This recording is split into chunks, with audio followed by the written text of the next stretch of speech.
हाँ भाई, next topic है प्रैक्टिकल ऑर्गेनिक केमिस्ट्री, जिसमें हम पढ़ेंगे methods of purification of organic compounds और qualitative and quantitative analysis of organic compounds. तो इसमें सबसे पहले हम स्टार्ट कर रहे हैं methods of purification of organic compounds. आपकी एनसीईआरटी में टोटल 5 मेथड गिवन है, जिसमें फर्स्ट 2 है सब्लिमेशन और क्रिस्टलाइजेशन। ये जनरली हम सॉलिड के प्यूरिफिकेशन के लिए यूज करते हैं। और नेक्स्ट 3 है डिस्टिलेशन, डिफरेंशियल एक्सट्रैक्शन और क्रोमेटोग्राफी। ये हम लिक्विड और गैसियस कंपाउंड के प्यूरिफिकेशन के लिए यूज करते हैं। अब देखो भाई, 1 बाय 1 इनको हम डिटेल में पढ़ेंगे, बट इससे पहले आपकी एनसीईआरटी में एक बहुत ही इंपॉर्टेंट पॉइंट गिवन है, जहां से आपके एग्जाम में ऑलरेडी क्वेश्चन पूछा जा चुका है और आगे भी पूछा जा सकता है। क्या है ये पॉइंट, आप मेरे साथ साथ एनसीईआरटी में पढ़ेंगे और साथ में अंडरलाइन भी करेंगे, ताकि आप बाद में रिवाइज कर सकें। तो देखो भाई, यहां पे लिखा है The purity of a compound is ascertained by determining its melting or boiling point.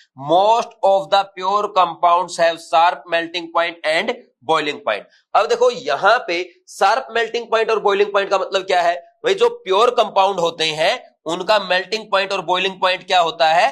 Fix होता है। तो यहां पे शार्प मेल्टिंग पॉइंट का मतलब है fix melting point, sharp boiling point का मतलब है फिक्स बॉइलिंग पॉइंट। शार्प का मतलब नुकीला नहीं है। समझ आया कि नहीं?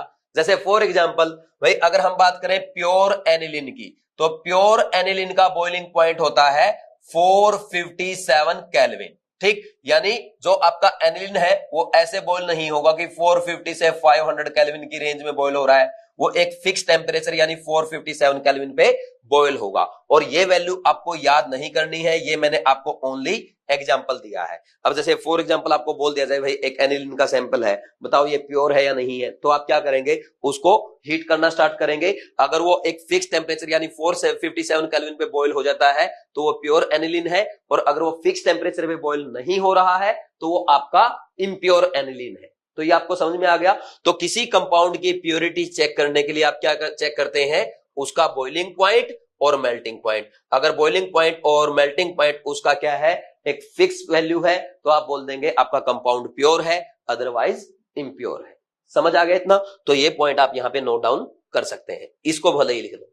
ठीक, फिर इसके बाद देखो आपके एग्जाम में क्वेश्चन क्या पूछा गया था, वो भी अगर आप लिखना चाहे तो लिख सकते हैं। क्वेश्चन ये था, the purification of an organic compound is verified with. क्या लिखेंगे?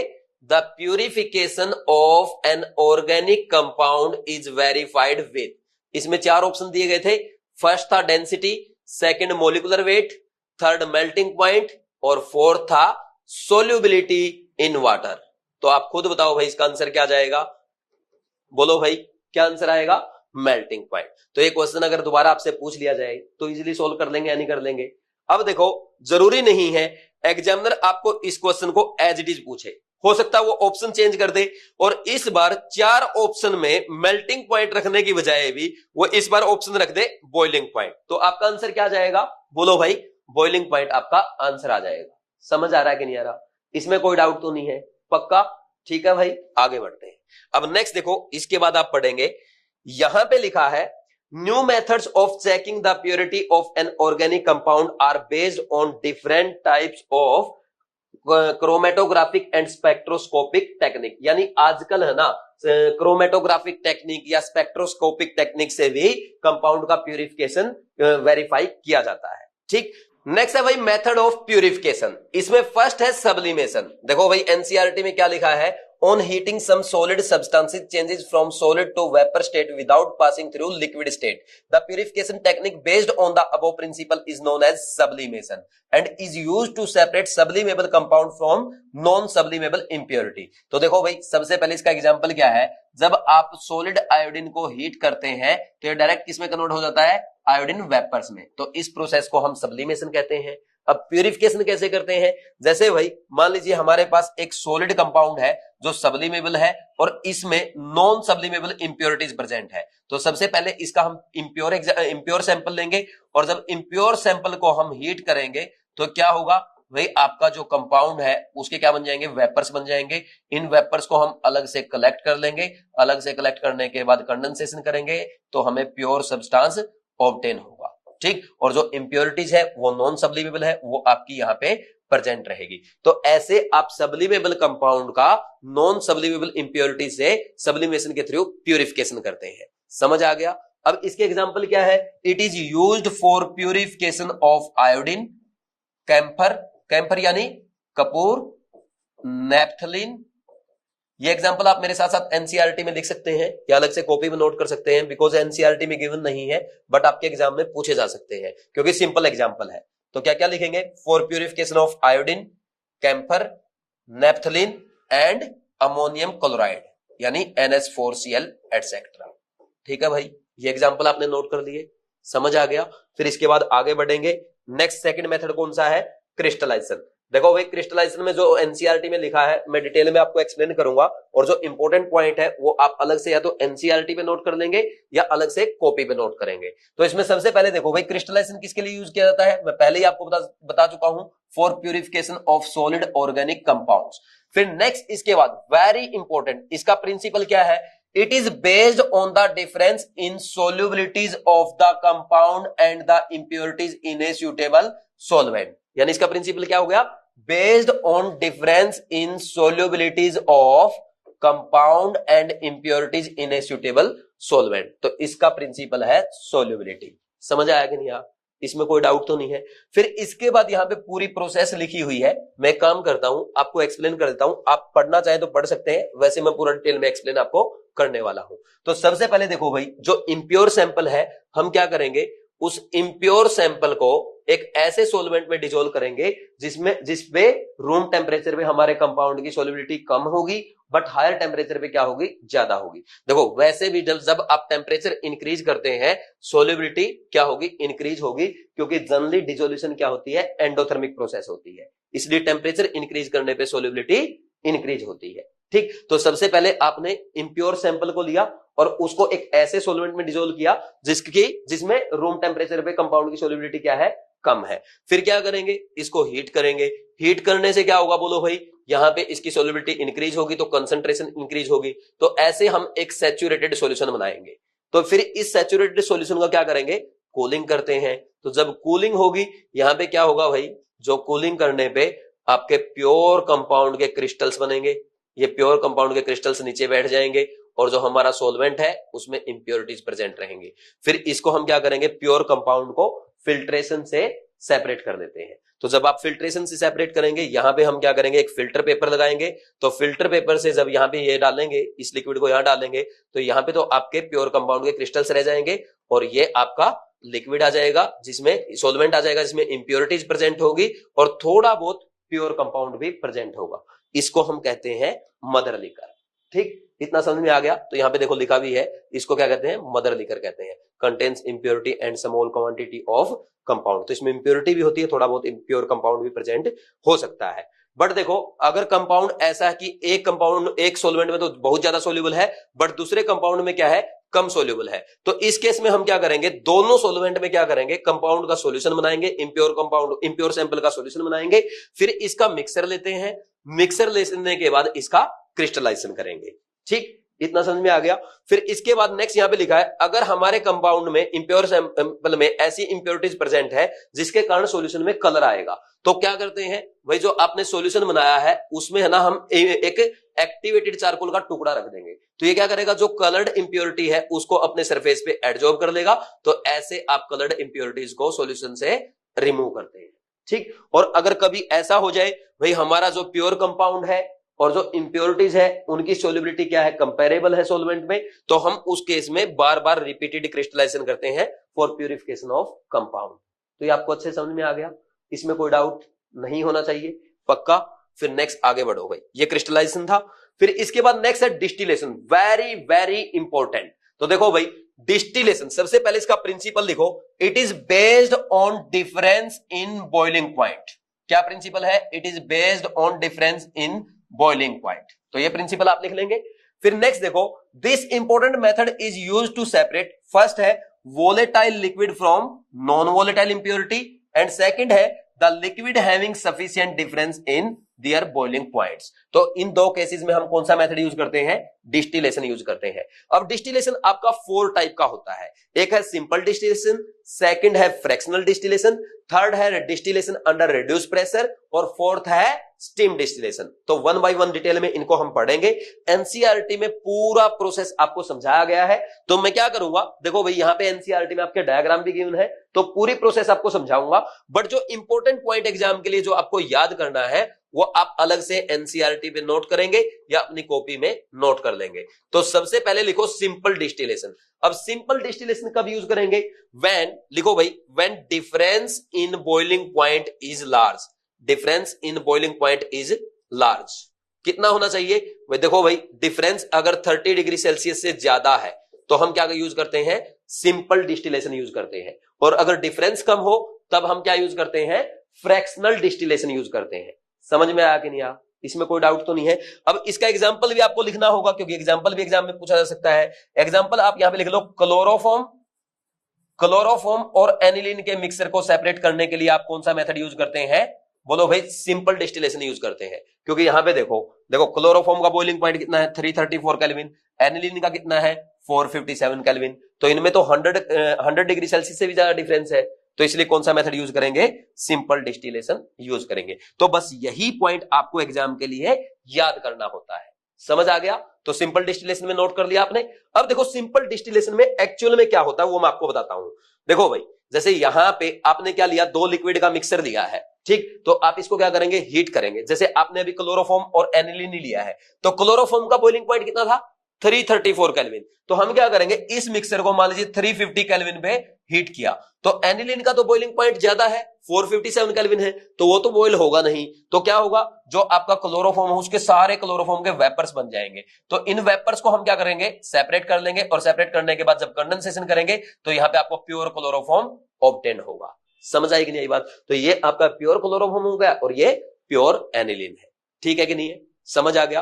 अब मान लीजिए ऐसा केस है भाई, यहां पे आपका लिक्विड है जो नॉन वोलेटाइल है और इसमें इंप्योरिटी जो है वो नॉन वोलेटाइल है। उसके लिए तो बिल्कुल सिंपल है, जैसे ही आप हीट करेंगे तो लिक्विड जो वोलेटाइल है उसके तो वेपर्स बन जाएंगे और इंप्योरिटी नॉन वोलेटाइल है वो नीचे रह जाएगी। इन वेपर्स को अलग से सेपरेट करके हम कंडेंसेशन से प्योरीफाई कर लेंगे। समझ आएगा नहीं? कंडेंसेशन जब करेंगे आपको प्योर लिक्विड मिल जाएगा, इसमें कोई डाउट नहीं है। तो सिंपल डिस्टिलेशन हो गया। फिर इसके बाद नेक्स्ट आगे बढ़ो, सेकंड है फ्रैक्शनल डिस्टिलेशन। तो जैसा पहले आपने लिखा है इसमें भी लिखेंगे। फ्रैक्शनल डिस्टिलेशन में लिखो, used when difference in boiling point is not large, या ऐसा लिख लो when difference in boiling point is less, जो आपको ठीक लगे। समझ आया कि नहीं? तो तब आप क्या यूज करेंगे? Fractional distillation. यहां पे देखो लिखा भी है, if the difference in boiling point of 2 liquid is not much, simple distillation can not be used to separate them. तो क्या यूज करते हैं? फ्रैक्शनल डिस्टिलेशन यूज करते हैं। इसका एग्जांपल क्या है? जैसे भाई पेट्रोलियम इंडस्ट्री में जो क्रूड ऑयल है उसके कंपोनेंट को सेपरेट करने के लिए हम क्या करते हैं? फ्रैक्शनल डिस्टिलेशन यूज करते हैं। समझ आ गया? तो ये फ्रैक्शनल डिस्टिलेशन है।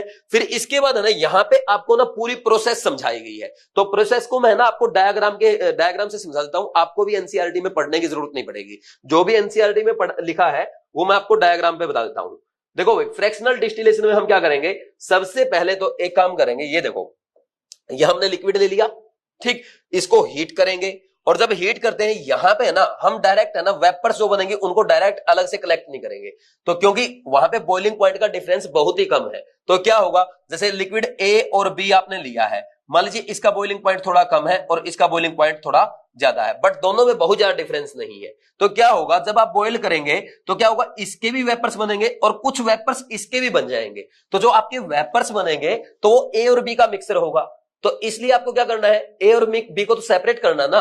तो हम इस केस में क्या करते हैं? यहां पे है ना एक फ्रैक्शनेटिंग कॉलम लेते हैं, ठीक? तो ये फ्रैक्शनेटिंग कॉलम है, ठीक? तो इस फ्रैक्शनेटिंग कॉलम में जब ये वेपर्स ऊपर जाएंगे, ए और बी के मिक्स वेपर जब ऊपर जाएंगे, तो जो लो बॉइलिंग मिक्सर है तो उसके तो वेपर्स ज्यादा बनेंगे, वो धीरे धीरे जाते रहेंगे, ऐसे जाएंगे, ठीक? बट जो आपका हाई बॉइलिंग लिक्विड है, यानी जिसका बॉइलिंग पॉइंट ज्यादा है, तो उसके वेपर्स जाएंगे, थोड़ी देर के बाद क्या होगा? उनका कंडेंसेशन से होना स्टार्ट हो जाएगा। और जब उनका कंडेंसेशन होगा तो वो वापस ये नीचे आना स्टार्ट हो जाएंगे, ठीक? बट जब ये वापस नीचे आएंगे तो इनमें क्या होगा? थोड़ा बहुत ए का भी मिक्सर इनके साथ आएगा, ठीक। तो जब ए के वेपर्स कंडेंसेशन हो गए, बी के साथ नीचे आएंगे लिक्विड फॉर्म में, तो क्या होगा भाई, यहां से ए के वेपर्स जब ऊपर जा रहे होंगे तो क्या होगा, उनकी हीट से वापस ए के वेपर्स जिनका बॉइलिंग पॉइंट कम है, तो वापस से वो क्या हो जाएंगे, इवेपोरेट हो जाएंगे, और वो क्या करेंगे, ए के साथ ऐसे चले जाएंगे ऊपर। तो सबसे ऊपर जो यहां से पार चले जाएंगे वो ए के वेपर्स होंगे ओनली।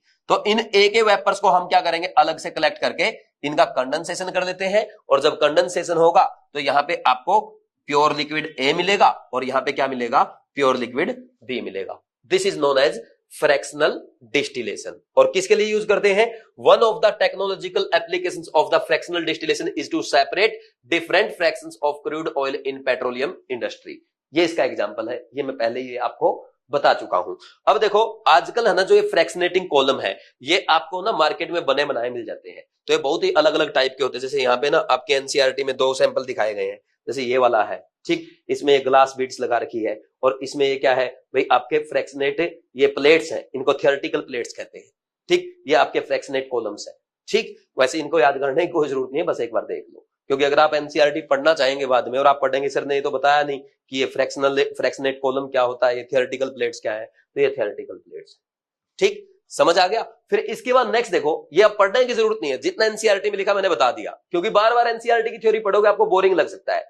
एनसीईआरटी में जो इंपॉर्टेंट पॉइंट है मैं आपको अलग से हाईलाइट कराऊंगा, मैं आपको अलग से नोट डाउन कराऊंगा, जो एग्जाम में पूछा जा सकता है। बट प्रोसेस को लिखने की जरूरत थोड़ी होती है भाई, समझ आ गया नहीं, इसमें कोई डाउट तो नहीं है। अब नेक्स्ट देखो, डिस्टिलेशन अंडर रिड्यूस प्रेशर। तो सबसे फर्स्ट पॉइंट तो हमारा क्या आता है भाई, ये किसके लिए यूज किया जाता है, और दूसरा इसका एग्जांपल। तो इसमें अगर आप पढ़ेंगे स्टार्टिंग में, this method is use to purify liquid having very high boiling points, जिनका बॉइलिंग पॉइंट क्या हो, ज्यादा हो, and those which decompose at और बिलो दियर बॉइलिंग पॉइंट्स। यानी ऐसे लिक्विड जिनका बॉइलिंग पॉइंट वैसे ज्यादा होता है, बट वो अपने बॉइलिंग पॉइंट पे या उससे कम टेम्परेचर पे क्या हो जाते हैं, डिकम्पोज हो जाते हैं। जैसे मान लीजिए एक लिक्विड है, उसको आपको क्या करना है, बोलो भाई, प्यूरिफाई करना है, उसका बॉइलिंग पॉइंट है 150 डिग्री सेल्सियस, बट मैं कहूं भाई ये तो 140 डिग्री सेल्सियस पे ही डिकम्पोज हो जाता है। आप क्या करने गए थे, इसको प्यूरिफाई करने गए थे, बट क्या हो गया भाई, जब आपने इसको बॉईल किया, ये पहले ही 140 पे क्या हो गया, डिकम्पोज हो गया। तो आपने डिकम्पोज कर दिया, प्यूरिफाई कहां किया, समझ आया कि नहीं?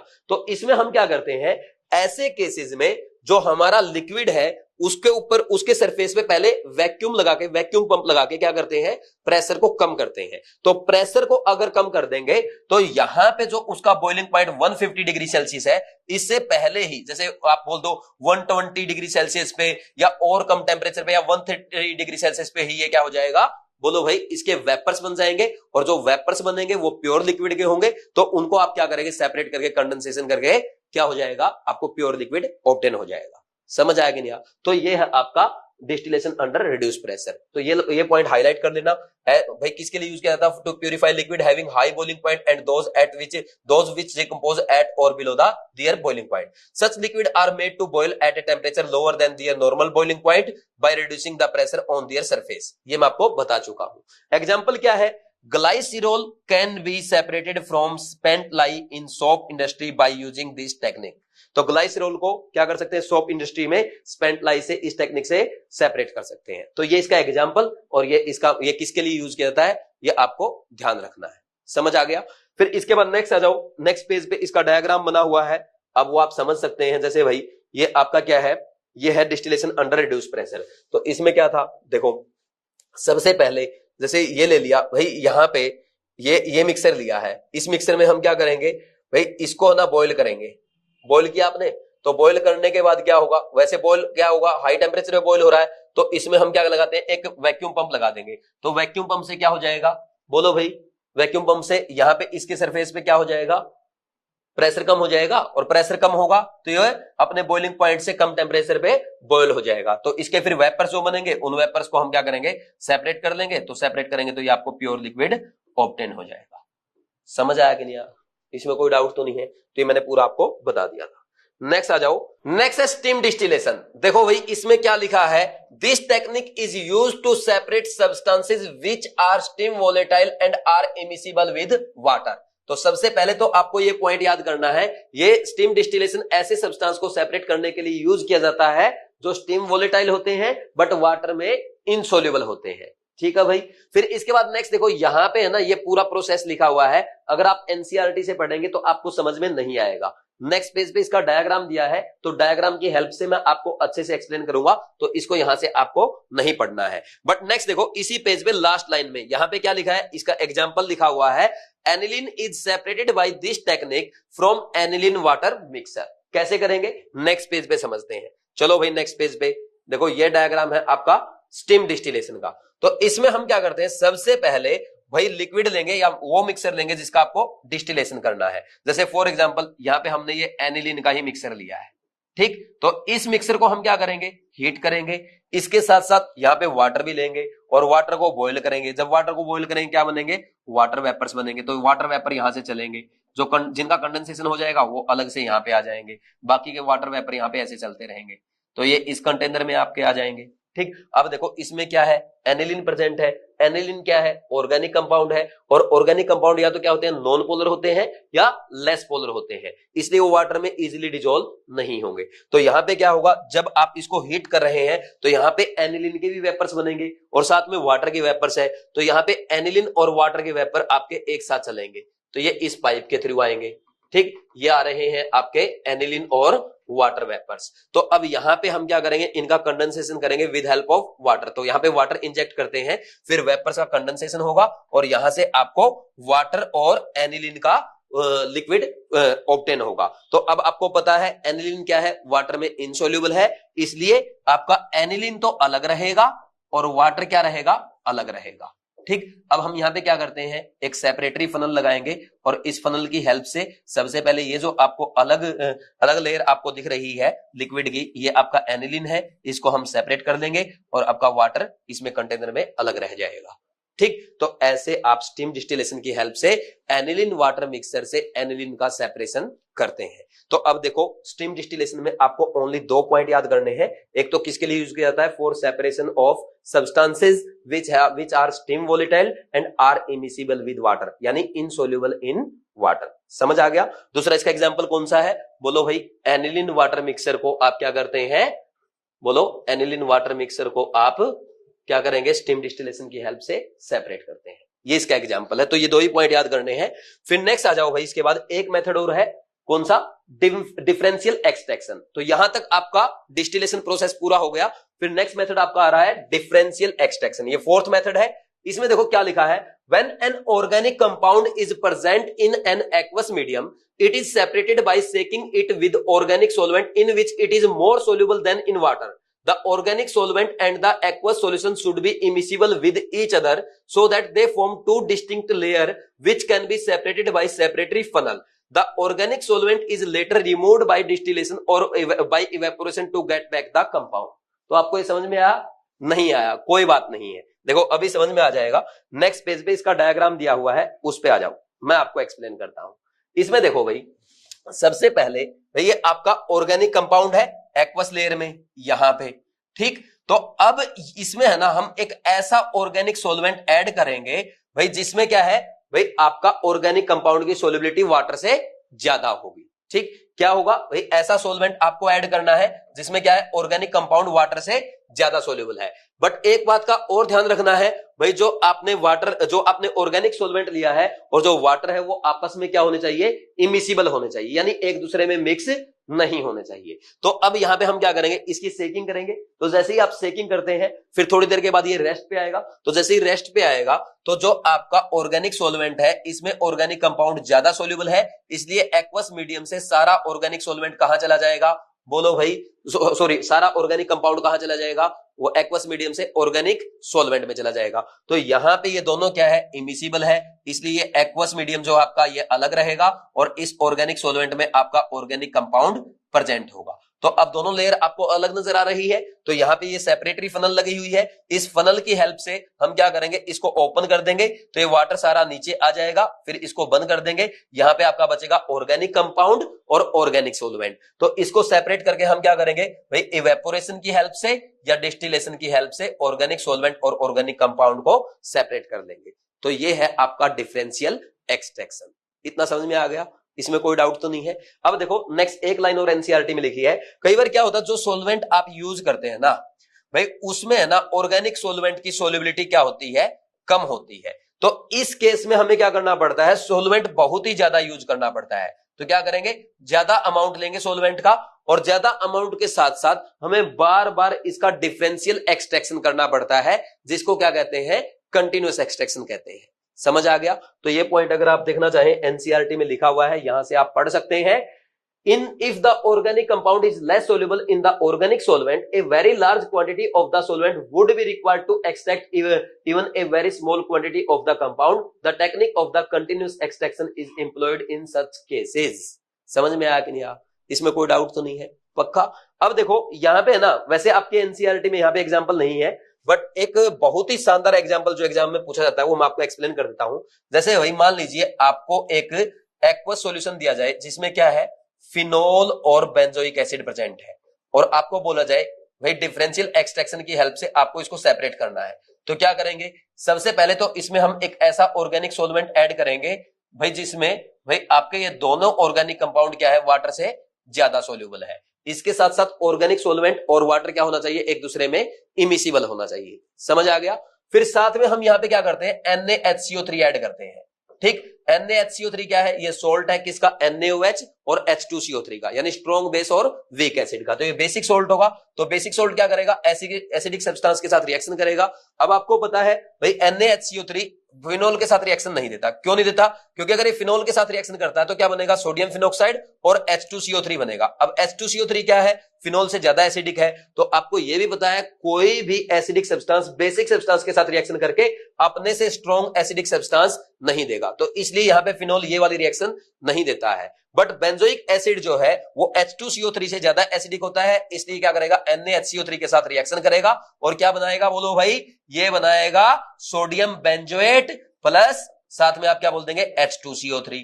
ठीक, ये रिएक्शन फिजिबल है। अब ये क्या बन गया, ये बन गया आपका सोल्ट। ये कैसा है, नेचर में पोलर है, तो पोलर होगा तो वाटर में डिजोल्व होगा। तो इसलिए भाई ये तो आपका क्या आ जाएगा, वापिस एक्वस मीडियम में आ जाएगा सोल्ट बनाने के बाद, और ये आपका किस में प्रेजेंट रहेगा, ये ऑर्गेनिक सॉल्वेंट में रहेगा। तो यहां पे आपका फिनोल हो गया, नीचे आपका बेंजोइक एसिड रह गया। तो अब हम क्या करेंगे, सेपरेटरी फनल लगाएंगे। सेपरेटरी फनल लगाने के बाद ये जो एक्वस मीडियम है इसको हम सेपरेट कर लेंगे। ठीक, एक्वस मीडियम में क्या आ गया आपका, ये सोल्ट आ जाएगा। इस सोल्ट में हम क्या कर देंगे भाई, इसको एसिड के साथ ट्रीट करेंगे तो आपको क्या ऑब्टेन होगा, सोल्ट से वापस बेंजोइक एसिड ऑब्टेन हो जाएगा। और ये जो ऑर्गेनिक सॉल्वेंट जिसमें फिनोल प्रेजेंट है, इसको इवेपोरेशन या डिस्टिलेशन की हेल्प से फिनोल और ऑर्गेनिक सॉल्वेंट को सेपरेट कर लेंगे। तो ये समझ में आया कि नहीं आया, है ना इंटरेस्टिंग? देख लो, अगर आप इसको लिखना चाहो लिख लो, वैसे कोई जरूरत नहीं है क्योंकि मैंने आपको ऐसे ही बता दिया, एक एग्जाम में पूछा हुआ था। ठीक, समझ में आ गया, आराम से समझ में आ गया। ठीक, तो अब देखो नेक्स्ट आगे बढ़ते हैं। तो ये था भाई आपका डिफरेंशियल एक्सट्रैक्शन। इससे हमने क्या किया, फिनोल को और बेंजोइक एसिड को सेपरेट किया। नेक्स्ट है भाई क्रोमेटोग्राफी। तो इसमें पढ़ो, chromatography is an important technique extensively used to separate mixtures into their components, purify compounds and also to test the purity of the compounds. तो देखो भाई फर्स्ट पॉइंट तो ये है कि क्रोमेटोग्राफी की 3 एप्लीकेशंस है, जिसमें फर्स्ट है to separate mixture into their components, second है टू प्यूरिफाई कंपाउंड्स और थर्ड है to test the purity of the compounds. तो एक पॉइंट तो आपको ये ध्यान रखना है। फिर इसके बाद नेक्स्ट भाई आगे सेकंड पेज पे आएंगे आप, इसमें देखो क्या लिखा है, in this technique the mixture of the substance is applied on to a stationary phase which may be a solid or a liquid, a pure solvent, a mixture of solvents or a gas is allowed to move slowly over the stationary phase. The components of the mixtures gets gradually separated from one another. The moving phase is called the mobile phase. तो इसमें देखो भाई क्या लिखा है, मैं आपको सीधा एक शॉर्ट में लिखवा देता हूं। देखो क्रोमेटोग्राफी में आपके 2 फेज होते हैं, एक तो होता है स्टेशनरी फेज। अब स्टेशनरी फेज क्या होगा, या तो सॉलिड होगा और या लिक्विड होता है। दूसरा होता है मोबाइल फेज, जिसको हम क्या कहते हैं, मूविंग फेज भी कहते हैं। ठीक है भाई, तो इसमें क्या हो सकता है भाई, एक प्योर सोलवेंट हो सकता है या मिक्सचर्स ऑफ सोलवेंट्स भी हो सकता है, यानी ये लिक्विड हो सकता है या गैस हो सकता है। समझ में आया कि नहीं आया? अब देखो जो आपका स्टेशनरी फेज है, तो इस फेज पे आपका क्या मूव करेगा, बोलो भाई, मोबाइल फेज मूव करेगा, और फिर यहां पे आपके जो मिक्सचर के कंपोनेंट्स है वो सेपरेट हो जाते हैं। कैसे हो जाते हैं अभी एग्जांपल से समझेंगे, बट इससे पहले देखो ये आपने नोट कर लिया, फिर इसके बाद नेक्स्ट देखो भाई, नेक्स्ट यहां पे लिखा है आपका जो क्रोमेटोग्राफी है वो दो टाइप का होता है, एक तो है एडजॉर्प्शन क्रोमेटोग्राफी और दूसरा है पार्टीशन क्रोमेटोग्राफी। तो इसमें सबसे पहले हम पढ़ेंगे एडजॉर्प्शन क्रोमेटोग्राफी। तो इसका प्रिंसिपल क्या है, it is based on the fact that different compounds are absorbed, different compounds are adsorbed, क्या पढ़ना है, एडजॉर्ब्ड है, एब्जॉर्ब्ड नहीं है, different compounds are adsorbed on an adsorbent to different degrees. यानी एडजॉर्प्शन क्रोमेटोग्राफी का प्रिंसिपल क्या हो गया, नेम से ही समझ में आ रहा है भाई, इसका प्रिंसिपल है एडजॉर्प्शन, कि डिफरेंट कंपाउंड्स की डिग्री ऑफ एडजॉर्प्शन क्या होगी, डिफरेंट होगी। तो ये समझ में आ गया।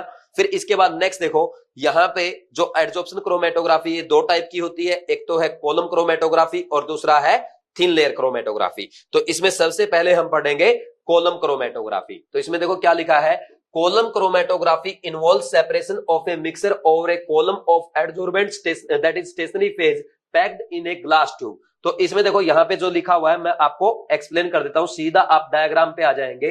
देखो भाई ये एक ग्लास ट्यूब है, तो इसमें सबसे पहले तो यहाँ पे हमने क्या लिया भाई, यहाँ पे एक तो फनल लगा दिया और यहाँ पे ग्लास वॉल लगा दिया। अब इसमें ये जो फेज है आपका जो येलो नजर आ रहा है, ये आपका एडजॉर्बेंट है, यानी ये आपका स्टेशनरी फेज है, ठीक। फिर इसके बाद जो इस मिक्सर के कंपोनेंट को आपको सेपरेट करना है उसको हम क्या करेंगे, बोलो भाई, स्टेशनरी फेज पे रखेंगे और स्टेशनरी फेज के ऊपर क्या आएगा, आपका सोलवेंट आएगा, जिसको हम क्या कहते हैं, मोबाइल फेज कहते हैं। इसमें कोई डाउट है क्या? अब देखो भाई, ये मोबाइल फेज क्या करेगा, धीरे धीरे यहां स्टेशनरी फेज पे मूव करेगा।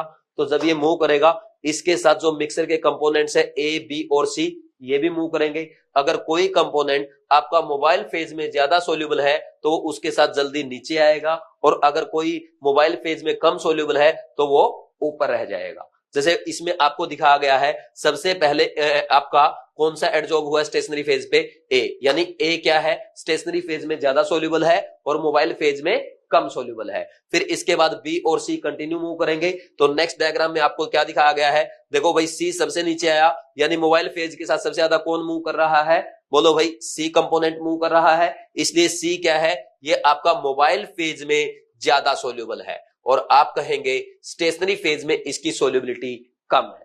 समझ में आया कि नहीं? और ऐसे ही आप बोल सकते हैं ए जो है वो आपका स्टेशनरी फेज में ज्यादा सोल्यूबल है और मोबाइल फेज में कम सोल्यूबल है, इसलिए सबसे पहले ये स्टेशनरी फेज में एडजॉर्ब हो गया। तो ऐसे आपने देखा, जब यहां पे स्टेशनरी फेज में आपका मोबाइल फेज मूव करेगा तो वो मिक्सर्स के कंपोनेंट एडजॉर्प्शन की वजह से आपके सेपरेट हो रहे हैं, तो इसको हम कहते हैं कॉलम क्रोमेटोग्राफी। समझ में आया कि नहीं? इसमें कोई डाउट तो नहीं है? ठीक है भाई। फिर इसके बाद नेक्स्ट हम आगे बढ़ेंगे, सेकंड है भाई thin layer chromatography. Thin layer chromatography TLC is another type of adsorption chromatography which involves separation of substances of a mixture over a thin layer of an adsorbent coated on a glass plate. A thin layer about 0.2 mm thick of an adsorbent, that is adsorbent क्या हो सकता है, silica gel हो सकता है या alumina हो सकता है, is spread over a glass plate of suitable size. The plate is known as thin layer chromatography plate or chroma plate. The solution of the mixture to be separated is applied on a small spot about 2 cm above one end of the TLC plate. The glass, next देखो क्या लिखा है, the glass plate is then placed in a closed jar containing the element. As the element rises up the plate, the component of the mixture move up along the element to the different distances depending on their degree of adsorption and separation takes place. The relative adsorption of each component of the mixture is expressed in terms of its retardation factor, that is RF value. RF value कैसे find out करते हैं ये भी मैं आपको सिखाऊंगा।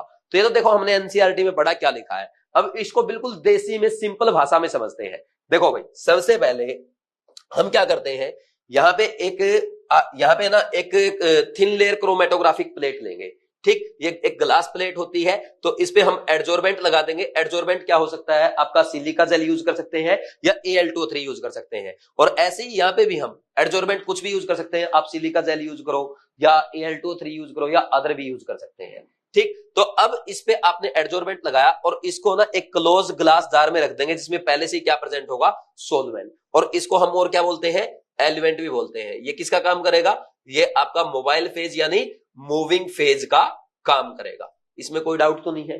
ठीक है भाई। और इस कंटेनर को, इस जार को है ना हम क्लोज रखेंगे। क्लोज इसलिए रखते हैं क्योंकि अगर आपने ओपन के साथ काम करेंगे तो एयर से मॉइस्चर ये एब्जॉर्ब कर सकता है, मॉइस्चर एब्जॉर्ब कर सकता है, या अदर गैसेज है उनको एब्जॉर्ब कर सकता है, तो आपको सही रिजल्ट्स नहीं मिलेंगे। तो अब देखो इसमें यहां पे एक बेस लाइन हम लगाएंगे। यहां पे जो आपका देखो भाई, जो हमारा नीचे है ना सॉल्वेंट है ना, उससे ऊपर हमारी ये जो क्रोमेटोग्राफिक प्लेट है इस पे एक बेस लाइन लगा देंगे, और उस बेस लाइन से थोड़ा सा ऊपर जिस मिक्सर के कंपोनेंट को आपको सेपरेट करना है उसका एक डॉट लगा देंगे। ठीक, जैसा इसमें दिखाया गया, ये बेस लाइन है, उसके ऊपर क्या है भाई, आपने डॉट लगा दिया। ठीक, अब यहां पे क्या होगा भाई, यहां पे कैपिलरी एक्शन से धीरे धीरे यहां पे जो ये आपका स्टेशनरी फेज है, इस पे आपका मोबाइल फेज मूव करना स्टार्ट करेगा। ये ऊपर की तरफ मूव करना स्टार्ट करेगा, एलिमेंट क्या करेगा, ऊपर की तरफ जाएगा। तो जैसे ही ऊपर की तरफ जाएगा तो यहां पे इसके जो कंपोनेंट्स है,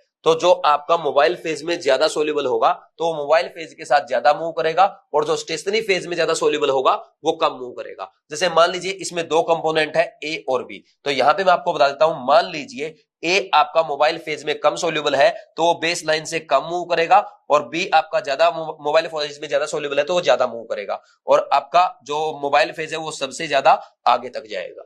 ठीक, ऐसा मत कर देना ए और बी आपके मोबाइल फेज से भी आगे चले गए, क्योंकि वो चल किसकी वजह से रहे हैं, मोबाइल फेज की वजह से चल रहे हैं ना। कहीं देखा कि बी को आपने मोबाइल फेज से भी आगे लिख दिया। ठीक, ऐसा नहीं करना है। तो जैसे फॉर एग्जांपल अब इसमें हम लेते हैं, मान लीजिए एक ए कंपोनेंट की बात करते हैं, तो ए कंपोनेंट ने बेस लाइन से मान लीजिए एक्स डिस्टेंस ट्रेवल किया, और यहां पे हमारा जो मोबाइल फेज है उसने वाई डिस्टेंस ट्रेवल किया। तो अब जब आप रिटार्डेशन फैक्टर फाइंड आउट करेंगे तो इसकी वैल्यू क्या होगी, जो आपके कंपोनेंट ने डिस्टेंस ट्रेवल किया है that is x divide by distance travelled by mobile phase, तो ये आपका आता है रिटार्डेशन फैक्टर। और ऐसे ही अगर आप बी के लिए फाइंड आउट करते हैं तो बी ने मान लीजिए जेड डिस्टेंस ट्रेवल किया है, तो जेड, इसके लिए आप क्या लिखेंगे, जेड अपॉन वाई। तो आपको एक बात समझ में आ गई भाई, मोबाइल फेज तो सबके, मोबाइल फेज का डिस्टेंस तो सबके लिए सेम रहेगा, बस कंपोनेंट के लिए क्या होगा, जो आपका डिस्टेंस ट्रेवल है वो अलग होगा, और कंपोनेंट का डिस्टेंस ट्रेवल अगर अलग होगा तो हम क्या बोलेंगे, बोलो भाई, यहाँ पे उनका रिटार्डेशन फैक्टर भी अलग आएगा। तो जो ज्यादा डिस्टेंस ट्रेवल करेगा तो उसका रिटार्डेशन फैक्टर क्या होगा, ज्यादा होगा। तो यहां से आप ये बोल सकते हैं, as retardation factor value increase, retardation factor value increase, solubility of component, बोलो भाई, सोल्यूबिलिटी ऑफ कंपोनेंट इन, क्या बोलेंगे, मोबाइल फेज इंक्रीज। भाई जो कंपोनेंट मोबाइल फेज में ज्यादा सोल्यूबल होगा वही तो ज्यादा डिस्टेंस ट्रेवल करेगा, और उसी के बोलो भाई आरएफ की वैल्यू ज्यादा आएगी। इसमें कोई डाउट तो नहीं है, वहां से समझ में आ रहा है अच्छे से। तो आरएफ की वैल्यू अगर ज्यादा है यानी आपका जो कंपोनेंट है मिक्सर का वो मोबाइल फेज में ज्यादा सोल्यूबल है, और आरएफ की वैल्यू अगर कम है तो इसका मतलब यह है कि आपका मिक्सर का कंपोनेंट स्टेशनरी फेज में ज्यादा सोल्यूबल है। तो आप ऐसे रिटार्डेशन फैक्टर से डिग्री ऑफ एडजॉर्प्शन भी बता सकते हैं कि स्टेशनरी फेज में किसकी ज्यादा है, जिसकी आरएफ वैल्यू कम है उसकी degree of adsorption stationary phase में ज्यादा होगी। इसमें कोई डाउट नहीं होना चाहिए। पक्का समझ में आ गया ना। तो यही यहाँ पे आपको समझाया गया है। तो अब अगर एनसीईआरटी के अकॉर्डिंग देखें तो यहाँ से बेस लाइन से इसने एक्स डिस्टेंस ट्रेवल किया है स्पोर्ट ने, और यहाँ से आपका बेस लाइन से सोलवेंट ने वाई डिस्टेंस ट्रेवल किया है। तो आरएफ फैक्टर जैसा आपके एनसीईआरटी में फाइंड आउट किया गया है, देखो यहाँ पे ये लिखा distance moved by the substance from base line X है divide by distance moved by the solvent from base line Y है, यानी RF is equal to X upon Y आ गया। तो ये सीधा एग्जाम में पूछ लिया जाता है, ये फॉर्मूला ही पूछ लिया जाता है। ठीक, समझ गए मेरी सारी बातें। इसके बाद नेक्स्ट देखो भाई, नेक्स्ट क्या लिखा है, the spots of the coloured substance are visible on the TLC plate due to their original colour. देखो भाई, अगर आपका सब्सटेंस जो है उसके कंपोनेंट कलर्ड है तो आपको अलग अलग कलर वहां पे नजर आ जाएंगे। बट अगर वो कंपोनेंट कलरलेस है तो हम क्या करेंगे, हो सकता है भाई वो अल्ट्रावायलेट लाइट में चमक मारे, तो उनको हम क्या लेके जाएंगे, उनको अल्ट्रावायलेट लाइट में लेके जाएंगे तो आपको अलग अलग कलर दिख जाएंगे। अगर मान लीजिए फिर भी नहीं दिखते हैं तो दूसरी अनदर डिटेक्शन टेक्निक यूज करते हैं। इसमें हम क्या करेंगे, जो आपका जार है उसमें हम है ना आयोडीन वेपर छोड़ देंगे। तो आयोडीन वेपर से क्या होगा भाई, आपके जो स्पॉट्स है वो आयोडीन वेपर्स को एब्जॉर्ब करेंगे, जिसकी वजह से वहां पे ब्राउन स्पॉट्स बन जाएंगे और आपको ये पता लग जाएगा कि जो आपका कंपोनेंट है वो कहां पे प्रेजेंट है। तो उसका डिस्टेंस मेजर कर लो, फिर आप रिटार्डेशन फैक्टर फाइंड आउट कर सकते हैं। मान लीजिए इसके अलावा जैसे और अदर रिजेंट भी आप यूज कर सकते हैं। जैसे फॉर एग्जांपल भाई अमीनो एसिड के डिटेक्शन के लिए हम क्या यूज करते हैं, निन हाइड्रेशन का सॉल्यूशन यूज करते हैं। ठीक, तो ऐसे डिफरेंट डिफरेंट टेक्निक से आप पता कर सकते हैं कि वो कहां तक मूव किया है। नेक्स्ट इसके बाद आ गया भाई पार्टीशन क्रोमेटोग्राफी। और पार्टीशन क्रोमेटोग्राफी क्या है, पेपर क्रोमेटोग्राफी। तो इसमें आप पढ़ो, partition chromatography is based on the continuous differential partitioning of the component of a mixer between stationary and mobile phase। किस पे बेस है, based on continuous differential partitioning of the component of a mixer between stationary and mobile phase। paper chromatography is a type of partition chromatography. ये एक बार आपके exam में पूछा जा चुका है। Paper chromatography is type of, वहां पे ऑप्शन लिख दिया था thin layer chromatography, adsorption chromatography, column chromatography और पार्टीशन क्रोमेटोग्राफी। तो उसका आंसर क्या आएगा, partition chromatography। Next, in a paper chromatography, a special quality paper known as chromatography paper is used। chromatography paper contains water in it which act as stationary phase। यानी एक chromatography paper आपको है ना market में मिल जाता है, और वो क्रोमेटोग्राफी पेपर जो होता है भाई उस वो पोर्स होता है और उसमें ना वाटर प्रेजेंट रहता है।